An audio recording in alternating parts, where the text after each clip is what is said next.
प्राचीन काल में ये कलिंग के नाम से विख्यात था। सूर्य की पहली किरण इसी प्रदेश के एक कोण पर पड़ती है। इसी स्थान पर कभी संसार का सबसे भव्य और विशाल सूर्य मंदिर बनवाया गया था। तुम कलिंग की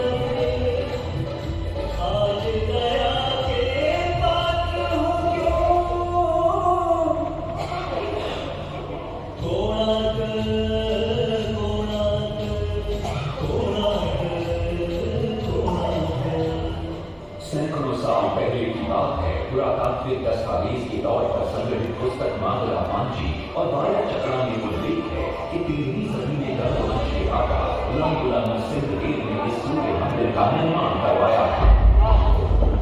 नरसिंहदेव युद्ध में बड़े प्रवीण और शक्तिशाली थे और मात्र 18 साल की उम्र में वे अपने पिता राजा अनंग भीम देव की विशाल सेना के प्रधान सेनापति नियुक्त कर दिए गए थे।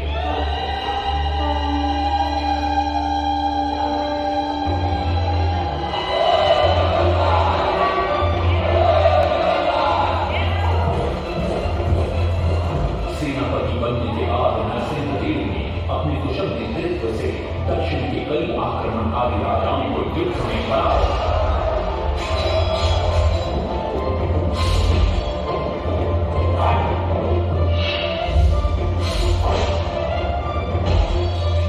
और उनके राजकोष पर कब्जा कर लिया।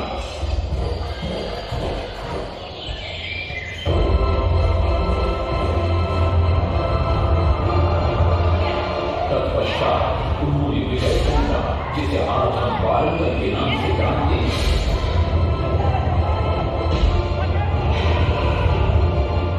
काकतीय वंश के राजा गणपति को परास्त किया।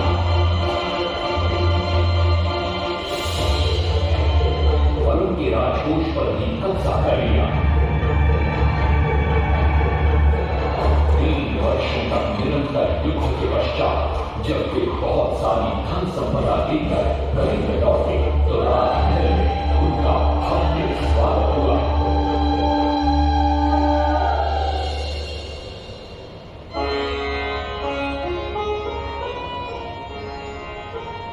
राजमाता कस्तूरी देवी पुत्र नरसिंहदेव की वीरता से बहुत प्रसन्न हुई और पुत्र के सामने अपने मन की इच्छा प्रकट की। कहा, तुम्हारे पिता ने शंकर क्षेत्र पुरी में भगवान जगन्नाथ का भव्य मंदिर बनवाया है। मैं चाहती हूँ कि तुम पद्म क्षेत्र कोणार्क में उससे भी भव्य और विशाल सूर्य मंदिर बनवाओ। किंतु नरसिंहदेव माता से प्रति प्रश्न करते हैं, सूर्य मंदिर ही क्यों और वो भी कोणार्क में? तब राजमाता कस्तूरी देवी बतलाती है, द्वापर युग में भगवान श्री कृष्ण के पुत्र सांब बड़े ही सुंदर और सुकुमार थे। वो नारद मुनि को चिढ़ाया करते थे। एक दिन नारद मुनि ने सांब को सबक सिखाने की योजना बनाई और उन्होंने सांब की सुंदरता की प्रशंसा कर उन्हें गोपियों के साथ जल क्रीड़ा करने को उकसाया। वहीं दूसरी तरफ भगवान श्री कृष्ण को जाकर कह दिया कि सांब अपनी मां समान गोपियों के साथ जल क्रीड़ा कर रहा है। श्री कृष्ण इस बात से बहुत क्रोधित हो जाते हैं और वे सांब को श्राप दे देते हैं, जिस सुंदरता का तुम्हें अभिमान है वो तत्क्षण नष्ट हो जाए। सांब को घोर हो जाता है जब सांब राजमहल लौटते हैं और मां जाम्बुदेवी को ये पता चलता है कि पिता श्री कृष्ण के श्राप की वजह से सांब की ये अवस्था हुई तो सारी रानियां क्रोधित हो जाती। नारद जी को बुलाया जाता है। जहाँ बोलोगे वहाँ कर लेंगे। वे रोग मुक्ति का उपाय बतलाते हैं। वे कहते हैं, सूर्य की पहली किरण उग्र देश के एक कोण पर पड़ती है जिसका नाम कोणार्क है। शाम को वहीं जाकर सूर्य की आराधना करनी होगी।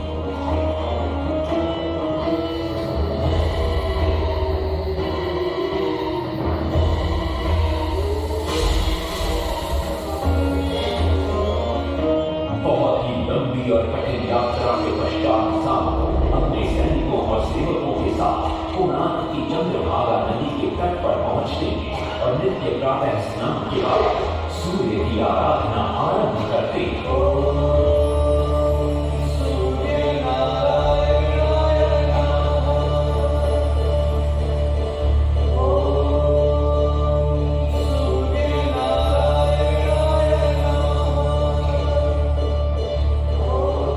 अन्न जल त्याग कर 12 साल की कठिन तपस्या के बाद सूर्य देव प्रसन्न होकर प्रकट होते और सांब को रोग मुक्त होने का वरदान देते।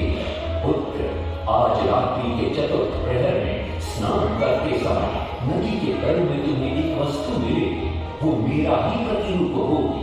उसका स्पर्श पाते ही तुम इस कोढ़ रोग से मुक्त हो जाओगे। स्नान के पश्चात सांब जब नदी से बाहर आते हैं तो वो रोग मुक्त हो चुके होते हैं। उनके हाथ में एक छोटा सा पत्थर उनके सुंदर और सुकुमार शरीर को देखकर सारे अनुचर और सिपाही प्रसन्न होते। सांब उस पत्थर को वहीं स्थापित कर एक छोटा सा मंदिर बनवाते। लेकिन जब उन्हें ज्ञात होता है कि सूर्य पूजा का विधि विधान यहाँ किसी को पता नहीं है तो वे चिंतित हो जाते। वे ध्यान में बैठते, सूर्य देव पुनः प्रकट होते और सांब के पूछने पर बतलाते कि दूर पश्चिम में साक्य देश के माता ब्राह्मण पूजा की विधि विधान जानते। सांब साक्य देश की ओर निकल पड़ते, जो आज का ईरान है। महीनों की लंबी यात्रा के बाद सांब 18 माता ब्राह्मण परिवारों को साथ लेकर कोणार्क लौटते हैं और सूर्य मंदिर में पूजा शुरू हो जाती है। राजमाता कस्तूरी देवी नरसिंह देव को बतलाती है कि विवाह के कई वर्षों बाद तक जब हम निसंतान थे, मैंने भी उस सूर्य मंदिर में पूजा अर्चना की और तुम पुत्र रूप में मुझे प्राप्त हुए। माता की बात सुनकर नरसिंह देव मां को कोणार्क में संसार का सबसे भव्य और विशाल मंदिर बनाने का वचन देते। सदाशिव सामंतराय महापात्र, जो शिवरी सांतरा के नाम से लोकप्रिय थे, वे अपने सहयोगी बीसु महाराणा के साथ मंदिर का प्रतिरूप बनाते और नरसिंह देव के समक्ष प्रस्तुत करते। नरसिंह देव मंदिर का प्रतिरूप देखकर अभिभूत हो जाते और शीघ्र मंदिर निर्माण कार्य आरंभ करने का आदेश देते। बड़े बड़े पत्थर लाए गए, जितने पत्थर डाले गए सारे टूट गए। उसमें डाले गए नहीं पता डाला, सारे टूट गए।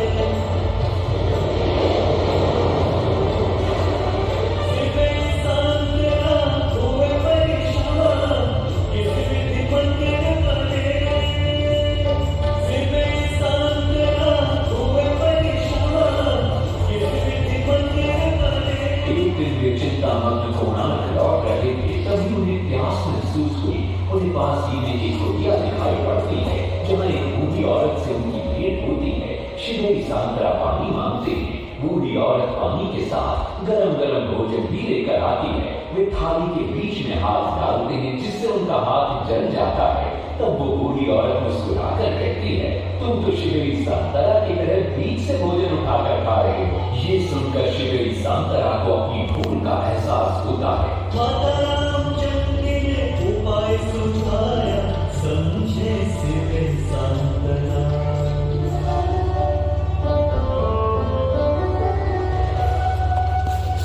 तत्पश्चात वो किनारे से पत्थर डलवाना शुरू करते हैं और मंदिर निर्माण का कार्य तेजी से आगे बढ़ने लगता है। 1200 शिल्पियों ने 12 मंदिर बनाया।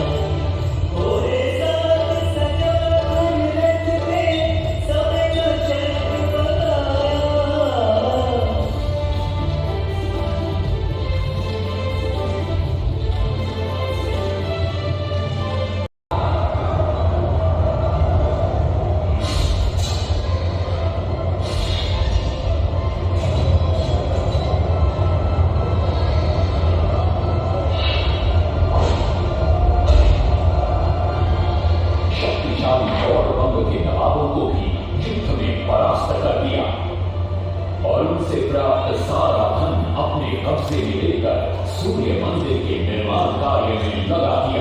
1200 कारीगरों के अथक प्रयास से 12 साल बाद विशाल और भव्य सूर्य मंदिर बनकर तैयार हुआ।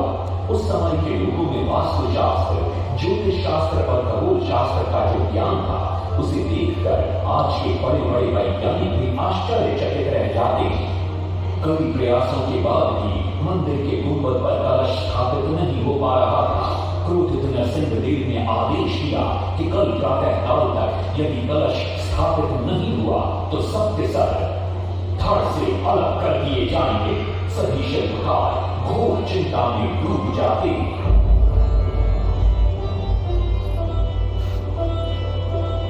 दूसरी तरफ मुख्य शिल्पकार यीशु महाराणा का 12 साल का बेटा धर्मपद सूर्य मंदिर के प्रतिरूप पर कलश बिठाकर प्रसन्न होता है और मां के सामने अपने पिता से मिलने की इच्छा व्यक्त करता है। मां अपने बागीचे के पेड़ पोटली में बांध कर देती है और कहती है, अपने कुत्ते बलिया को साथ लेकर कोना जा। बलिया अपने मालिक को पहचान लेता है और यीशु महाराणा से निपट जाता है। धर्मपद अपने पिता को प्रणाम करता है और अपना परिचय देता है। सबको चिंता में देखकर वो अपने पिता से इसका कारण पूछता है। कारण जानकर धर्मपद कहता है, अगर आप आज्ञा दें तो मैं मंदिर के गुंबद पर कलश स्थापित कर सकता हूं। श्री सांतरा धर्मपद को अनुमति दे देती। धर्मपद गुंबद पर चढ़ जाता है और कुछ ही समय के प्रयत्न के पश्चात वो कलश को स्थापित करने में सफल हो जाता है। गुंबद पर कलश स्थापित होते ही नीचे गर्भगृह में चारों दिशाओं में लगे चुंबकों के आकर्षण से सूर्य महाप्रभु की मूर्ति शून्य में स्थापित हो जाती है। सब धर्मपद को कंधे पर बिठाकर खुशी से नृत्य करने लगते। तभी कुछ कारीगर इसका विरोध करते हुए कहते हैं, अगर सुबह राजा को ये पता लग गया कि इस बच्चे ने कलश को स्थापित किया है तो किसी का बचना संभव नहीं है, इसलिए धर्मपद को मरना होगा। इस बात से श्री सांतरा बड़े क्रोधित हो जाते हैं। भीषण वाद विवाद छिड़ जाता है। ये सब देखकर धर्मपद गहरी चिंता में पड़ जाता है और वो सोचता है कि यदि मेरे जीवित रहने से इन सब का सर काट दिया जाएगा तो इससे अच्छा है कि मैं आत्म बलिदान कर दूं ताकि सबके प्राण बच जाएं। और उसी पल धर्मपद नवनिर्मित सूर्य मंदिर के शिखर पर चढ़ जाता है।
वो ये भी घोषणा करते हैं कि माघ शुक्ल पक्ष की सप्तमी को मंदिर की प्राण प्रतिष्ठा की जाएगी। लेकिन श्री संतरा कहते, राजन तिथि तो अच्छी, लेकिन मंदिर की प्राण प्रतिष्ठा के लिए ये शुभ नहीं है।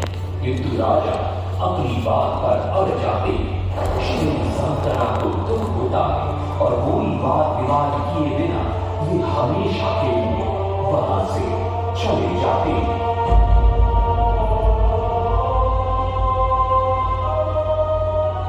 पूर्व निर्धारित तिथि पर मंदिर की प्राण प्रतिष्ठा संपन्न होती है।